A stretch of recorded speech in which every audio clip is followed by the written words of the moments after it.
বাংলাদেশের সাবেক প্রধানমন্ত্রী খালেদা জিয়া আজ সকাল ৬টার দিকে মারা গেছেন। তার প্রতি শ্রদ্ধা জানিয়ে আজ বিপিএল এর খেলা মাঠে গড়াচ্ছে না। এক সংবাদ বিজ্ঞপ্তিতে বিসিবি জানিয়েছে, দেশের শোকাবহ পরিস্থিতি ও খালেদা জিয়ার প্রতি শ্রদ্ধা জানিয়ে আজকের দুটি ম্যাচ স্থগিত করা হয়েছে।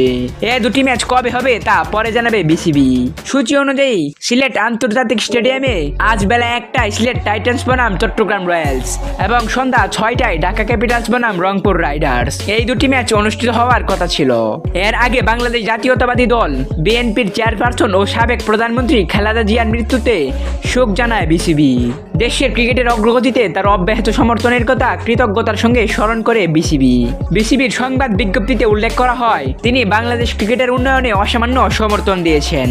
ক্রিকেট অবকাঠামোর উল্লেখযোগ্য উন্নয়ন এবং সারা দেশে খেলাটির বিস্তারে গুরুত্বপূর্ণ অবদান রেখেছেন খালেদা জিয়া। তার দূরদর্শিতা ও উৎসাহে দেশের ক্রিকেটে সাফল্য ও অগ্রগতির পথ সুগম হয়েছে। খালেদা জিয়ার মৃত্যুতে নিজের ভেরিফাইড ফেসবুক পেজে শোক জানিয়েছেন জাতীয় দলের সাবেক অধিনায়ক তামিম ইকবাল। তিনি লিখেছেন, তার প্রয়াণে দেশ হারালো এক দৃঢ় নেতৃত্বের প্রতীক্ষে। এবং আরও অনেক ক্রিকেটার শোক জানিয়েছেন খালেদা জিয়ার মৃত্যুকে কেন্দ্র করে।